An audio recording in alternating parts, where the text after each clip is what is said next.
कहानी की शुरुआत में हम एक हत्यारे को देखते हैं जिसने बड़ी ही चालाकी से एक आदमी के गले पर ब्लेड से हमला करके उसे मार डाला। लेकिन वो कातिल यहीं नहीं रुका, वो सीधा अपने दूसरे शिकार की ओर चला गया। वो एक औरत थी जो गाड़ी में अपना मेकअप ठीक कर रही थी। उसने सोचा कि शायद उसका पति वापस आ गया, लेकिन वो ये नहीं जानती थी कि मौत उसका इंतजार कर रही है। ये पूरी खौफनाक घटना पास ही खड़ी एक लड़की ने अपनी आंखों से देखी। अगले दिन सुबह पुलिस को एक रिपोर्ट मिली, 2 लाशें जिनके सर नीचे झुके हुए थे एक काली गाड़ी के अंदर मिली। जल्द ही डिटेक्टिव सैम वहां पहुंचा और सोचने लगा कि ये खून करने का तरीका तो बिल्कुल वैसा ही है। ये काम एक खास आदमी ने किया था, लेकिन उसकी टीम ने डिटेक्टिव को यकीन दिलाया कि ये शख्स पूरी रात हमारी निगरानी में था। उसके पास कत्ल करने का मौका ही नहीं है। वो जेल में बंद है, वहां से निकला ही नहीं तो कैसे किसी को मार सकता है। लेकिन न जाने क्यों सैम को ये बात हजम नहीं हो रही थी और उसने सस्पेक्ट रॉन को पूछताछ के लिए बुलवा लिया।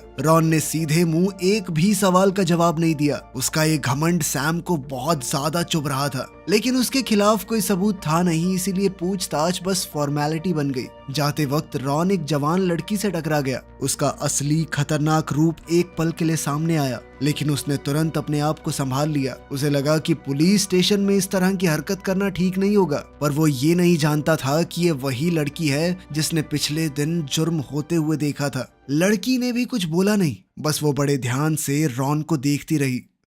सालों पहले रॉन और उसका एक साथी एक अनाथ आश्रम में साथ बड़े हुए थे। उन दोनों का एक अलग सा रिश्ता था। दोनों अंदर से हैवान थे। उन्हें जानवरों को अपने हाथों से मारने में मजा आता था। उम्र बढ़ने के साथ साथ उनकी दिलचस्पी इंसानों को मारने में बढ़ गई और उनके लिए ये एक खेल बन गया। इसके बाद कहानी पीछे जाती है। सालों पहले एक डिटेक्टिव हाथ धोकर उनके पीछे पड़ा हुआ था। वो कुछ भी करके उन्हें ढूंढना चाहता था। एक रात जब वो अपने घर जा रहा था, अचानक उसकी गर्दन पर तेज वार हुआ। जल्द ही खून निकलने लगा और गिरते पड़ते वो जैसे तैसे अपनी बेटी तक पहुंचा। ये छोटी बच्ची वही है जिसने पिछले दिन वो मर्डर होते हुए देखा था। उसका नाम है हीजू। जल्द ही सैम अपने हाथ में बर्थडे केक लिए अपने पार्टनर और बहुत ही जिगरी दोस्त का जन्मदिन मनाने आया, लेकिन इस मंजर को देखकर उसकी रूह कांप गई जब उसने देखा कि उसका साथी पहले ही मर चुका है। उसकी बेटी हीजू अभी भी उसके पास बैठी हुई थी। वो नादान लड़की जानती ही नहीं थी कि उसके पिता मर चुके हैं। वो बस उनके जागने का इंतजार कर रही थी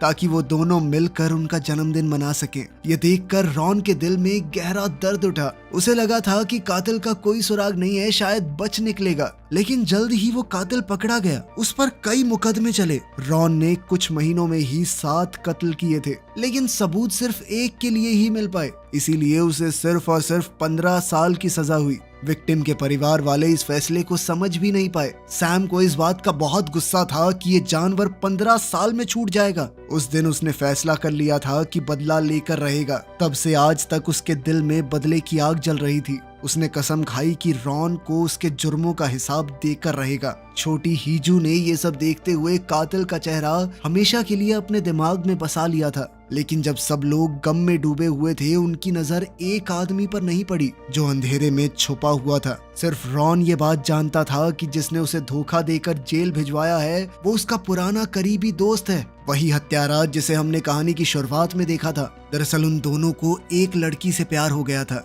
अब रॉन की गर्लफ्रेंड उसके दोस्त के साथ मिलकर उसे धोखा दे रही थी। जब रॉन को ये बात पता चली तो वो गुस्से से पागल हो गया और उस लड़की को बेरहमी से मार डाला। बाद में रॉन ने अपने दोस्त से भी बदला लेने का प्लान बनाया, लेकिन उसका दोस्त जॉन 2 कदम आगे निकला। उसने रॉन को फंसाकर जेल भेज दिया। अब 15 साल बाद रॉन जेल से बाहर आया और सबसे पहले जो उसके सामने आया वो था सैम, जो इस बार उसे जेल वापस भेजने के लिए तैयार था। ये साफ था कि सैम अभी भी 15 साल पहले की घटना को भूला नहीं है, लेकिन रॉन अभी भी अपने जुर्म को मानने के लिए तैयार नहीं था। इसीलिए सैम ने अपनी टीम को ऑर्डर दिया कि रॉन के ऊपर 24 घंटे नजर रखी जाए। इस सब के बाद सैम ने सबसे कहा कि चलो सारे के सारे 500 की पत्ती निकालो, और वो सारे पैसे उसने चुपके से अपने पास रख लिए। एक नए ऑफिसर को लगा कि हमारा बॉस तो हमसे ही पैसे वसूल रहा है, लेकिन उसका शक तब खत्म हो गया जब सैम ने एक मोटा सा लिफाफा एक लड़की को दिया। ये लड़की कोई और नहीं बल्कि हीजू है, जो अब बड़ी हो चुकी है। पिछले 15 साल में हीजू, जो अब एक अनाथ थी, वो कभी किसी अनाथ आश्रम में नहीं रही। पिछले 15 सालों से पूरा पुलिस डिपार्टमेंट यूं ही मिलकर हीजू की परवरिश कर रहा था। जैसे जैसे हीजू बड़ी हुई वो एक समझदार और दयालु दयालु लड़की बन गई। स्टेशन के हर इंसान को वो बहुत प्यारी और मेहनती लगती थी। स्टेशन में मौजूद हर एक पुलिस वाला उसे अपनी बेटी की तरह रखता था। इस समय में हीजू ने अपनी माँ पर भी नजर रखी हुई थी, उस माँ पर जिसने उसे छोड़ दिया था। उसके दिल में माँ के लिए प्यार भी था और नफरत भी, लेकिन फिर भी वो अपनी माँ को तकलीफ में नहीं देख सकती। उसका सौतेला बाप जो अक्सर उसकी माँ को मारता पीटता था, वो उसे एक आंख पसंद नहीं था। वो हीजू की आंख में रड़कता था। जो बात उसे पता नहीं थी वो ये है कि हीजू ने कभी अपने पिता के कत्ल को भुलाया नहीं। जिस पल उसने सुना कि रॉन जेल से रिहा हो गया, उसने अपना सालों से बनाया हुआ बदले का प्लान शुरू किया। वो रॉन के ऊपर नजर रखने लगी, लेकिन एक रात उसने जॉन की मौजूदगी महसूस की। उसने देखा कि जॉन का कत्ल करने का तरीका रॉन के तरीके से बहुत मिलता जुलता है। तब उसके दिमाग में एक नया प्लान बना कि रॉन को जॉन के किए हुए कत्लों के इल्जाम में फंसा दे, लेकिन चीजें प्लान के हिसाब से नहीं चली। इसीलिए उसने अपने अगले कदम की तरफ ध्यान दिया। उसने सोच लिया कि वो अपने सौतेले बाप को मारेगी, वो आदमी जिसने सालों तक हीजू की माँ को सताया है। हीजू ने अपनी माँ को इतना दुख सहते हुए देखा था कि अब वो बर्दाश्त नहीं कर पा रही थी। अब उसने सोच लिया कि वो अपने सौतेले बाप का इस्तेमाल रॉन को फंसाने के लिए करेगी। हीजू ने रॉन पर नजर रखी हुई थी और वो जानती थी कि रॉन हर सुबह जल्दी उठकर पार्क में जॉगिंग करने जाता है। उसने फैसला किया कि वो लाश को पार्क तक घसीट के लाएगी ताकि रॉन सीधा शक के घेरे में आ जाए, क्योंकि उसका तो पहले से क्रिमिनल रिकॉर्ड है। जब रॉन वहां आया तो उस आदमी के मौत के तरीके को देखकर हिल गया। उसने पहचान लिया कि ये तो मेरे स्टाइल से मारा हुआ है, कोई तो उसकी नकल कर रहा था और इस सब के चक्कर में पुलिस अब उसके पीछे पड़ जाएगी। उसे महसूस हुआ कि असली हत्यारा कहीं आसपास छुपा हुआ है और जल्द ही उसे एक शख्स दिखाई दिया जो दूर खड़ा देख रहा था। रॉन जल्दी से उसके पीछे भागने लगा, लेकिन वो आदमी भी तेजी से वहां से दौड़ने लगा। रॉन उस आदमी से लंबा था और रोज लगभग 10 किलोमीटर भागता था, लेकिन इस सब के बावजूद वो छोटा सा आदमी तेजी से वहां से भाग गया और जल्द ही रॉन की नजरों से फरार हो गया। यह आदमी कोई और नहीं बल्कि हीजू ही थी। वो देखना चाहती थी कि आखिर रॉन उससे कितना तेज है, ताकि वो अपने बदले के प्लान को और बेहतर तरीके से बना सके। जल्द ही एक के बाद एक कत्ल होने लगे। सबका तरीका रॉन के पुराने स्टाइल से मिलता जुलता था, लेकिन पुलिस को कोई पक्का सबूत नहीं मिला कि रॉन ने ही ये सब किया है। गुस्से से भरकर सैम ने रॉन का दोबारा सामना करने का फैसला किया। उसे वो एक रेस्टोरेंट में आराम से नूडल्स खाते हुए मिला। ये देखकर सैम का गुस्सा और बढ़ गया। गुस्से में सैम ने रॉन के बाउल में पूरा एक बर्तन मिर्ची का उड़ेल दिया, लेकिन रॉन ने बिल्कुल रिएक्ट नहीं किया। वो अब भी शांति से खाता रहा और खत्म करने के बाद उसने सैम से कहा कि इससे तेरा पार्टनर तो जिंदा नहीं हो जाएगा ना। कानून के पास उसे पकड़ने का कोई तरीका तो था नहीं, लेकिन रॉन का ये घमंड और जिद सैम के गुस्से को भड़काए जा रहे थे। सैम के दिमाग में एक बार तो आया कि इसे मार देता हूँ, कोई बात नहीं, जेल ही काट लूंगा, लेकिन ये इतना आसान नहीं था। बाद में अपने घर पर रॉन ने महसूस किया कोई आहिस्ता से दरवाजा खोल रहा है। उसने तुरंत अपना फोन बंद किया। अंदर घुसने वाला मेहमान कोई और नहीं बल्कि रॉन का पुराना दोस्त जॉन था। दोनों एक दूसरे की चालों से पूरी तरह वाकिफ थे, इसीलिए उन दोनों में एक खामोश सी लड़ाई शुरू हो गई। जॉन कुछ बोला नहीं क्योंकि उसे पता था कि उसके हर कदम पर रॉन की नजर होगी। जैसे ही वो दरवाजा खोलने लगा, रॉन ने वहां चाकू अड़ा दिया और जब जॉन ने दरवाजे को कान लगाने की कोशिश की तो रॉन ने तुरंत वो छुरा ऊपर गाड़ दिया। सालों जेल में रहने के बाद भी रॉन का निशाना बिल्कुल सटीक था। रॉन की इस हरकत से जॉन सोच में पड़ गया कि इससे सीधा लड़ना सही होगा या नहीं, लेकिन रॉन के लिए असली हैरानी की बात तो तब हुई जब एक और मेहमान वहां आ गया। ये कोई और नहीं बल्कि सैम था। रॉन को देखते ही सैम की आंखों में गुस्सा बढ़ गया। उसे शक था कि रॉन किसी नए जुर्म की प्लानिंग कर रहा है, लेकिन सैम को पता नहीं था कि कोई उस पर भी नजर रखे हुए है। दो आंखें जो छुरी की तरह तेज थी। जैसे ही सैम का ध्यान रॉन से हटा, उसे महसूस हुआ कि कुछ तो गड़बड़ है। सैम को महसूस हुआ कि उसके पीछे कोई है। वो तुरंत घूमकर रॉन के पीछे आ गया, लेकिन वहाँ कोई भी नहीं था। कुछ देर बाद हम हीजू को देखते हैं, जो अपनी माँ के घर के सामने वाली बिल्डिंग की छत पर बैठी थी, चुपचाप अपनी माँ को देखते हुए। लेकिन आज कुछ अलग था। उसकी माँ के घर पर बिल्कुल कोई भी हरकत नहीं थी। उसे महसूस हुआ कि कुछ तो गड़बड़ है। अब हीजू ने हिम्मत जुटाकर अपनी माँ के घर जाने का फैसला किया, लेकिन वहाँ पर उसे अपनी माँ की लाश मिली। वो अपने दूसरे पति की मौत के बाद से पूरी तरह टूट गई और इस दर्द में चल बसी। एक के बाद एक अपनों को मरता देखकर हीजू का दिल, जो कि पहले ही नफरत से भरा हुआ था, अब और गुस्से से भर गया। उसने अपने दिमाग में हर चीज का जिम्मेदार रॉन को माना, इसीलिए रॉन को सजा देना बहुत जरूरी था। लेकिन उस दूसरे हत्यारे जॉन का पता लगने के बाद हीजू के मन में अब शक पैदा हो गया था। जब हीजू ने रॉन के पुराने केसेस की फाइल्स देखी, तब उसे समझ आया कि कातिल सिर्फ एक नहीं था, शायद ये दोनों तब मिलकर काम कर रहे थे। दोनों के तरीके भी काफी हद तक एक जैसे थे। हीजू ने जल्दी से उस आदमी के रिकॉर्ड्स निकाले। पुलिस स्टेशन में उसका वैसे ही रोज का आना जाना था, तो उसने बड़ी आसानी से पता लगा लिया कि इसी आदमी ने रॉन की रिपोर्ट की थी, जिस वजह से उसकी गिरफ्तारी हुई। ये साफ था कि इन दोनों के बीच में कोई तो कनेक्शन है, जो अब इस हद तक खराब हो गया था कि वो दोनों एक दूसरे की जान लेने को तैयार हैं। अब हीजू ने एक नया प्लान बनाया। वो एक पेट स्टोर में गई और एक बड़े खूंखार कुत्ते के लिए बनी लोहे की चेन खरीद लाई। फिर उसने एक ट्रक भर के खाली बियर की बॉटल्स उस आदमी के घर भिजवा दी। रात को वो चुपचाप उसके वापस आने का इंतजार कर रही थी। जब आदमी घर लौट कर आया तो उसने देखा कि बिजली चली गई है। अंधेरे में कैंडल्स ढूंढते हुए अचानक उसके पाँव में कुछ नुकीला चुभ गया। नीचे देखा तो पूरे फर्श पर टूटे हुए शीशे के टुकड़े पड़े थे। जैसे ही लाइट झिलमिलाकर जलने लगी, उसने ऊपर देखा। हीजू वहीं खड़ी थी उसका इंतजार करते हुए। उसने पूछा, कौन है वहाँ? हीजू ने ग्लास के टुकड़ों के ढेर में हर जगह वायर्स लगा रखी थी ताकि जरूरत पड़ने पर काम आ सके। अपने तेज दिमाग का इस्तेमाल करके उसने किलर को आसानी से पकड़ लिया। इसके बाद हीजू ने चुपचाप लाश उठाई और उसे पता था कि इसे कहाँ छुपाना है। रॉन के बेड पर। जब रॉन आराम करने के लिए लेटा तो उसे कुछ अजीब महसूस हुआ। जैसे ही उसने कंबल हटाया तो वो हैरान रह गया जब देखा कि बेड में एक लाश लिपटी हुई पड़ी थी, जिसके गले में कुत्ते वाली चेन लगी है। सबसे ज्यादा हैरान कर देने वाली बात तो ये थी कि ये लाश किसी और की नहीं बल्कि जॉन की ही थी।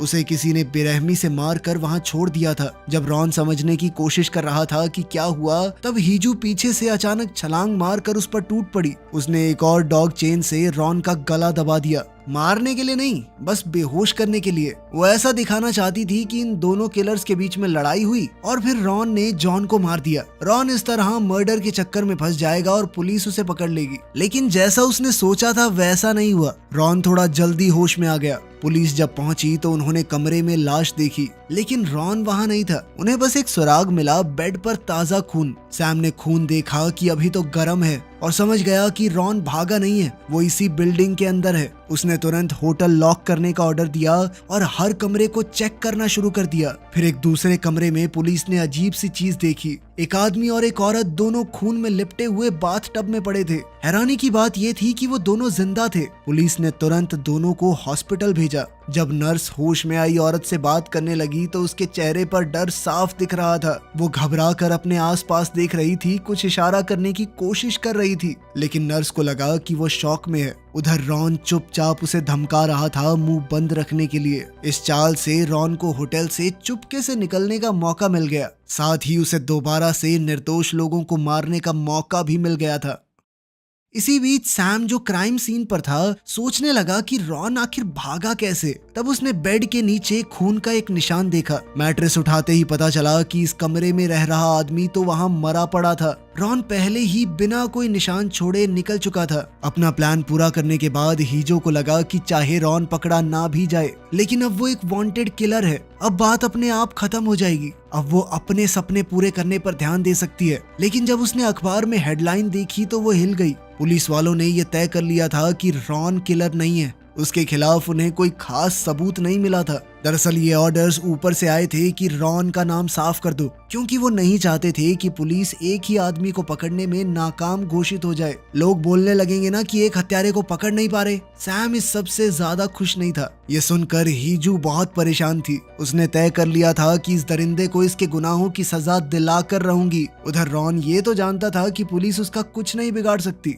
लेकिन अपने आप को बेगुनाह साबित करने के लिए उसे पता लगाना होगा कि कौन हमेशा उस पर इल्जाम लगाता रहता है। रॉन एक इंटरनेट कैफे गया ताकि कुछ सुराग पता लगा सके। ज्यादा देर नहीं लगी उसे पता लगाने में कि वो पार्क वाला जो आदमी था वो उसी औरत का दूसरा पति है जिसे उसने सालों पहले मारा था। और तो और उस पुलिस वाले की एक बेटी भी है। जिसकी उम्र और हाइट का पता लगाते ही वो समझ गया कि ये वही लड़की है जिसने उस पर हमला किया था। ये बात जानते ही मानो उसके दिमाग में बल्ब जल गया हो। इस वक्त वो कैफे के अंदर ही सिगरेट पी रहा था। जब कैफे का मालिक उसके पास आया कि सर ये बंद कर दीजिए, तो रॉन ने उसे धुतकार दिया, चल भाग यहाँ से। कैफे का मालिक समझ गया था कि इस आदमी से पंगा तो नहीं लेना चाहिए। उसे ध्यान आया कि पुलिस ऐसे ही किसी आदमी को ढूंढ रही थी, तो उसने डायरेक्ट पुलिस को फोन कर दिया। सैम पास ही था तो वो तुरंत वहां पहुंच गया, लेकिन तब तक रॉन कैफे से निकल चुका था। बस एक आधी जली हुई सिगरेट कंप्यूटर के पास थी। सिगरेट अभी गर्म पड़ी थी तो सैम समझ गया कि रॉन आसपास ही है। बिना वक्त गवाए उसने अपनी बंदूक निकाली और सबको दीवार के साथ खड़ा होने को कहा।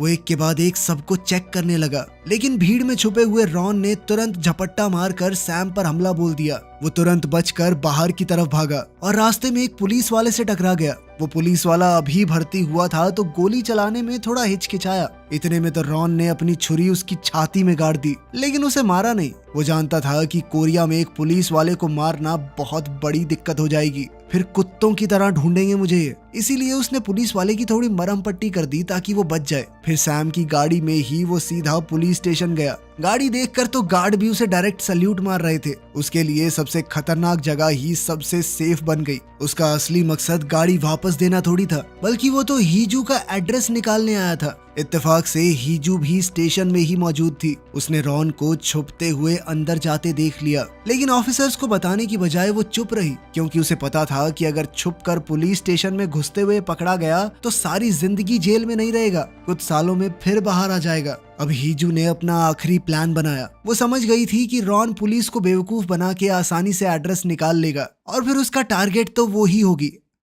अब रॉन हमेशा की तरह चाकू का इस्तेमाल करके घर में घुसने लगा, लेकिन जैसे ही वो आगे बढ़ा मोशन डिटेक्टर लाइट्स अचानक से बुझ गई और एक परछाई उसकी तरफ धीरे धीरे बढ़ने लगी। जब इन दोनों का आमना सामना हुआ तो दोनों ने एक दूसरे पर हमला किया। हीजू ने सोचा कि आज मुझे वही डर महसूस हुआ है जो शायद मेरे पापा को महसूस हुआ होगा जब उन्हें छुरा मारा गया था। जल्द ही रॉन ने ये मान भी लिया कि हाँ, मैंने ही तेरे बाप को मारा था। गुस्से से भरी हुई हीजू ने उस पर हमला किया और फिर वहां से भागने लगी। रॉन भी हैरान था कि चाकू लगने के बाद भी ये लड़की इस तरह भाग रही है। उसे भागता देख रॉन ने सोचा कि उसे जाने नहीं देना। अगले ही सेकंड रॉन भी उसका पीछा करने लगा, लेकिन अजीब बात ये थी कि हीजू शहर की भीड़ भरी गलियों में नहीं बल्कि सुनसान पहाड़ी की तरफ गई। वहां तो रॉन को उसे मार पाना काफी आसान हो जाएगा। जल्द ही रॉन ने उसे पकड़ लिया और अब वो उसे मारने ही वाला था, लेकिन हीजू ने मौका पाकर रॉन को ही छुरा मार दिया और फिर दोबारा वहां से भाग निकली। साथ ही उसने सैम को फोन मिला दिया कि रॉन मेरी जान के पीछे पड़ा है, जल्दी आ जाइए। जल्द ही रॉन ने हीजू को पकड़ लिया,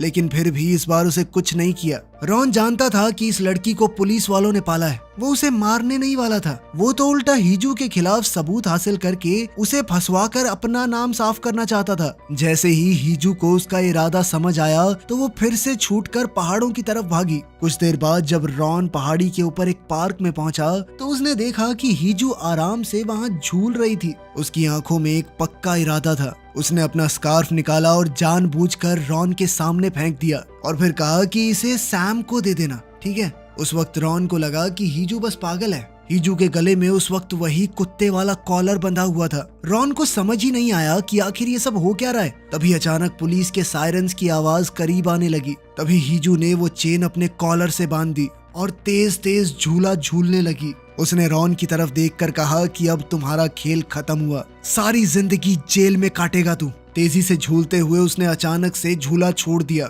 हाथ छोड़ते ही चेन एकदम टाइट हो गई और एक ही झटके में हीजू का गला टूट गया। वो मर गई और इसका नाम आ गया रॉन के ऊपर। उसी पल वहां पुलिस की एक बड़ी टीम आ गई। उन्होंने देखा कि हीजू लटकी हुई है और रॉन सामने खड़ा है। अब उन्हें किसी सबूत की जरूरत नहीं थी, रॉन को तुरंत गिरफ्तार कर लिया गया। लेकिन हीजू के बेजान शरीर को देखकर सैम पूरी तरह टूट गया। ये कहानी थी एक ऐसे बदले की जो कई जिंदगियों को खा गई। वीडियो पसंद आई तो लाइक कर देना, चैनल को सब्सक्राइब कर लेना। मिलते हैं अगली वीडियो में।